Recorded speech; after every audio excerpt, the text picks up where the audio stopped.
So what's it like to go on a trip abroad with my husband's money? My sister-in-law, Betty, arrogantly declared. I wonder how it feels to live not just off your parents, but also off your brother. I retorted, feeling a surge of anger at her audacity. Well, you're one to talk. You're a stay-at-home wife, and yet you hire a maid and don't do any housework at all. That's enough. Both of you, stop it. My father stepped in between Betty and me as our argument threatened to escalate. With a calm look on his face, he pacified me and looked up at Betty. Seems like you can't enjoy your trip with us both here. We'll head back home. Sorry for disturbing. My name is Lisa. I'm nearing my 40s and work while living with my father. My mother passed away due to illness 10 years ago, and my younger brother Jake, who is 5 years younger, has already married and left home. I live modestly with my father in our spacious house. It's not that I can't afford to live alone. I choose to live with my father because I'm worried about him. After losing my mother, he started having frequent health issues and was forced to quit his job as he neared retirement. His condition worsened to the point where he wouldn't eat for days unless reminded, and would be bedridden for almost 2 weeks if he fell ill. I couldn't leave my father alone in such a state. At that time, my brother Jake was already working as a lawyer and had a fiancé. Jake and his wife were planning to build a new home near our house, so it was inevitable that I would stay with my father. Jake is exceptionally gifted compared to me.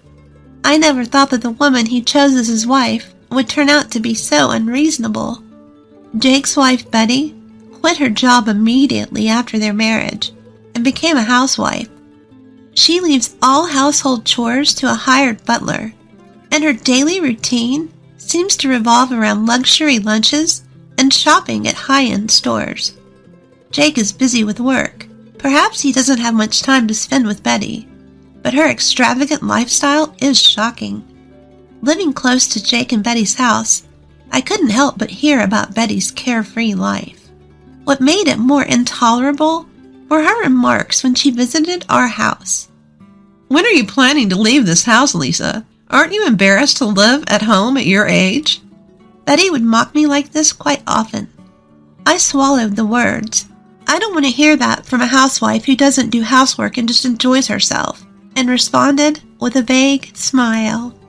I've gotten to the point where I wish she wouldn't come to our house at all, but my father shows sympathy towards Betty, saying, Jake might be too busy, and she could be lonely. He doesn't drive her away. Rather, he often invites her to have dinner with us. I wish Jake and my father would show some understanding of the emotional toll this is taking on me. But when I see my father, who is unbothered by Betty's audacious attitude, smiling while eating with her, I can't help but think that as long as he's happy, that's all that matters. Why on earth did Jake marry such a woman? I often wonder, but I suppose there are qualities in Betty that only Jake can appreciate. I purposely ignore Betty's rude remarks and continue eating in silence. That day, as usual, my father invited Betty to have dinner. Jake has been swamped with work lately, and Betty usually helps herself to food left by the housekeeper. My father, perhaps feeling pity for Betty, decided to buy some expensive ingredients and proposed that the three of us have a nice meal together. I wasn't particularly thrilled, but if my father insisted, I didn't have a choice. I bought ingredients from the supermarket in town and managed to whip up some dishes I'd never cooked before. My father, who had been losing his appetite, was delighted and laughed, saying, I'm particularly hungry today.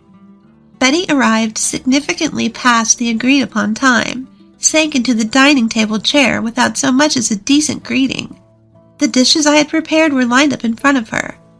Now that we're all here, let's eat, my father cheerfully suggested. Betty didn't seem pleased. She poked at the food with her fork, heaved a big sigh, and said, Do you think I can eat something that looks this unappetizing? Betty shot me a look of contempt as she glanced at the small dishes. I stared back at Betty, then turned to my father in surprise.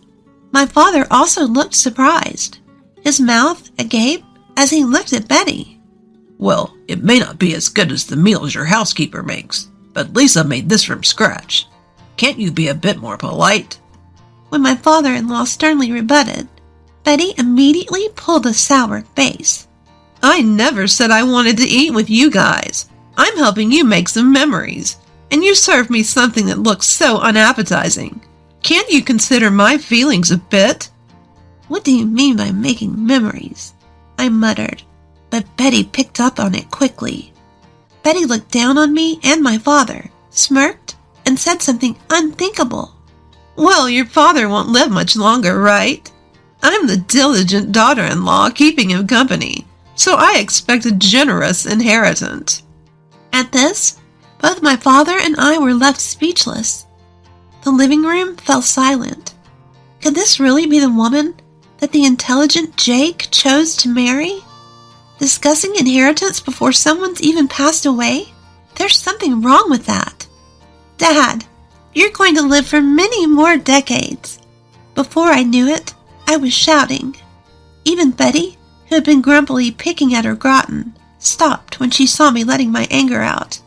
Don't talk about inheritance. To you, Dad may be just another person, but he's family to me. He's also the same to Jake. He's the only living relative left for us who lost our mother.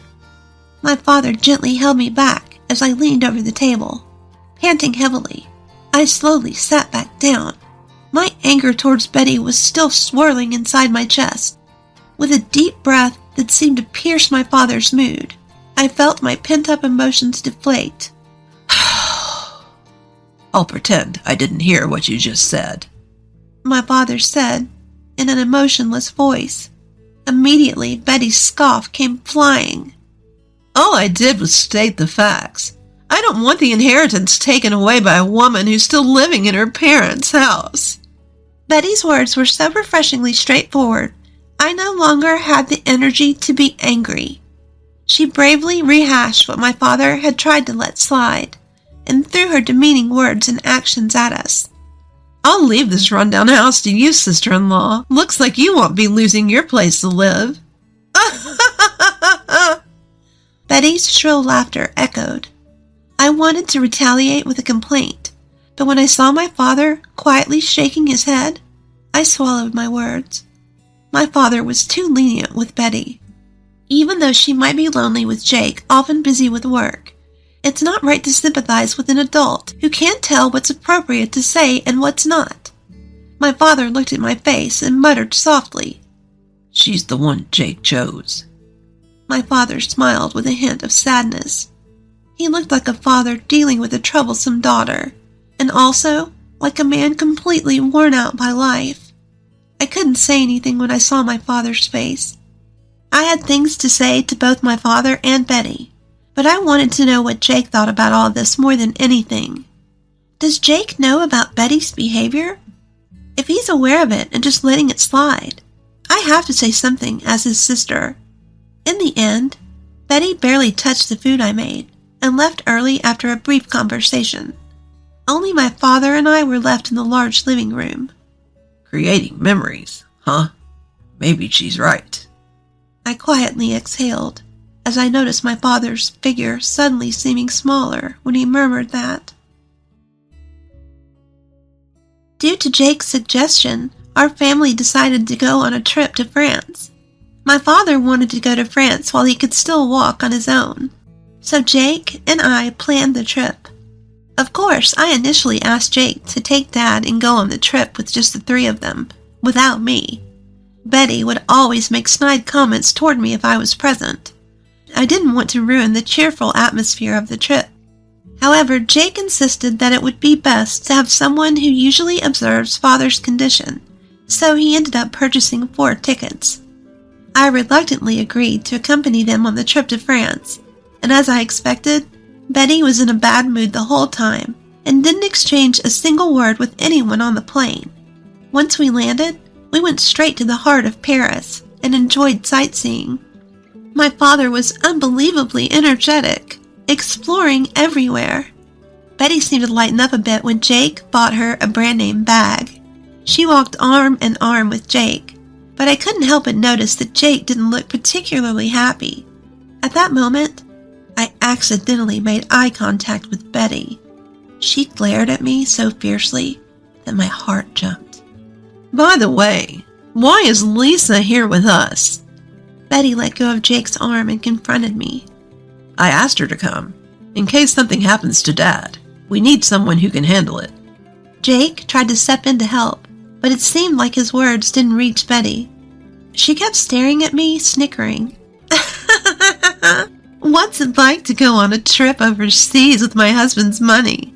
Airfare isn't cheap, so don't be extravagant, Betty said arrogantly. We're staying in a suite at the hotel, but it would be fine for Lisa to sleep outside, right? Jake called Betty's name sharply, trying to stop her, but she didn't listen. How does it feel to live not only off your parents, but also off your brother? I felt the blood rush to my head at that comment. Betty, you're the one living off Jake. Even though you're a housewife, you hired a housemaid and don't do any housework. Enough. Both of you, stop it. My father intervened just as Betty and I were about to get into a quarrel. With a serene expression, Dad calmed me down, glancing at Betty. It seems our presence is spoiling your trip. We'll go home. Sorry for disturbing you. Lisa, could you check the bus schedule to the airport? Without anger or distress, he calmly made his declaration. A smile spread across Betty's face, while a look of panic raced across Jake's. Wait a minute. What should we do when you guys are gone? Jake had a sudden realization and tried desperately to keep us from leaving. However, once Dad decided to go home, his resolution was firm. He had me check the bus to the airport, and he quickly set off in the opposite direction towards the bus stop. I had no choice but to follow Dad, while keeping an eye on my brother and his wife. We'll be just fine without the old man and old lady. Betty's voice echoed from behind us. I was momentarily angered at Betty treating Dad as an old man, but I had no time to waste on her. I chased after Dad, who was walking ahead, while hearing Jake's cries of anguish and Betty's insults thrown at him. Jake barged into the cafe near the airport where we were having tea, looking desperate. His forehead was covered in an extraordinary amount of sweat, signaling something was amiss. In a frenzy, Jake rushed to our table and bowed his head to us. I'm sorry about earlier. I'll apologize properly later, but for now, I need help with Betty. Jake bowed deeply, pleading with Dad. Dad and I looked at each other in surprise. What happened to Betty? When I asked in place of Dad, Jake began to explain with renewed energy what happened after we left. After we boarded the bus to the airport, Jake and Betty took a taxi to the hotel. The problem occurred after they got in the taxi. The English that worked at the tourist spots didn't seem to work with the taxi driver. Neither of them spoke French, and they couldn't understand what the driver was saying. The driver was asking them something, but they responded without really understanding. As a result, Jake said that when he paid the money and got off, the driver drove away with Betty still inside. I can't get through to Betty on the phone. She might have been mugged or something after she was dropped off, Jake said, his face turning pale, probably figuring it would be faster to rely on us rather than trying to cope on his own and winding up out of his depth. Jake, who doesn't understand French, asked for our help. My father and I can speak French perfectly.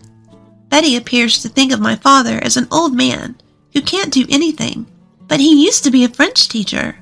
And I, too, am a current French teacher.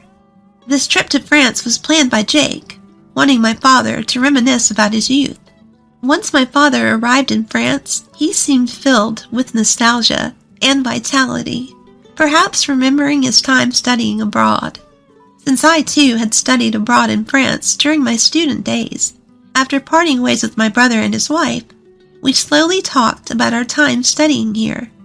My father listened to the stories with a serious expression and eventually gave a slow nod. Let's return to the city center. I bet the taxi that dropped you guys off is waiting for its next fare there. With my father's command, we quickly got ready and set off on a journey to find Betty, who had been left somewhere. My father and I split up to look for the taxi that had dropped off my brother and his wife after returning to the city center.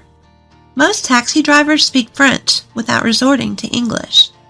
Before me, my father found the taxi that had taken them and quickly arrived at the location where Betty was said to have been dropped off. Fortunately, Betty was there, exactly where she had been dropped off, unhurt, slumped over.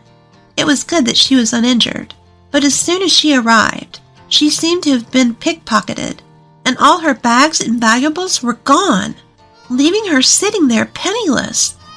When Betty saw Jake's face, tears welled up in her eyes, but she quickly scowled when she saw us. "What are they doing here?" Betty, who was plainly grumpy, asked Jake, and he sighed heavily. "If it weren't for the two of them, you'd have been left here penniless forever, you know. Show some gratitude." Betty's eyes rounded in doubt. "What do you mean?" "Without them, our trip would have been a disaster. You and I, we can't speak French. That's why we ended up like this. But these two are different. Both are French teachers, far better than me." Betty looked uncomfortable, her gaze flitting over to us. A bad thought sprouted in me, and I dropped the quiet words to Betty. "If we hadn't found you, you might have been sleeping rough here." Betty bit her lip in frustration. And also, the expenses for the trip were split equally between Jake and me. How's that? An overseas trip fully enjoyed on the money of an old lady living at her parents'? At this, Betty's shoulders began to shake. "It's your father's money anyway, isn't it?" To Betty's counter-argument, my father gently shook his head. "I didn't do anything. Lisa and Jake, they're doing well on their own. They're my pride and joy." Just when I thought Betty was glaring at me intently, she fell silent without saying a word. Even though she had been helped, she didn't utter a single word of thanks. I had a mountain of things I wanted to say to her, but my father whispering, "Take it easy," made me hold back and keep my mouth shut. For Betty, this must have been an incredibly humiliating event. She must not have expected to be saved by the one she had been looking down upon. Even Jake seemed fed up with Betty's stubborn antagonism towards us, his face showing clear signs of frustration. "Well, now that the issue has been resolved, shall we resume sightseeing? Let's go to a restaurant I used to frequent when I was studying here," my father suggested cheerfully. At my father's bright words, the family was once again united. We ignored the depressed Betty and thoroughly enjoyed our trip in France. Upon our return to the States, Jake was constantly apologizing to us, and he surprisingly and abruptly divorced Betty. Shocked, I asked him why they had married in the first place. Apparently, Jake had married Betty because she claimed to be pregnant and insisted he take responsibility. After they married, it turned out that her claim of being pregnant was a lie. However, Jake said he couldn't easily file for divorce due to concerns about his public image. However, his patience with Betty, who looked down on my father and me, had run its course, leading him to decide on the divorce. After the divorce, Betty was kicked out of their new home and couldn't continue her life as a housewife anymore. Of course, there was no maid to take care of the housework for her. What's more, due to a pickpocket incident during our trip to France, Betty ended up losing half her assets. She must be working hard, breaking a sweat by now. My father, remembering his younger days during our trip to France, became noticeably more cheerful and lively. I quit my long-term teaching job at school and am now busy running a French language school at home after some renovations. I'm hoping that my father will also teach French in our school someday. Our dreams as a family continue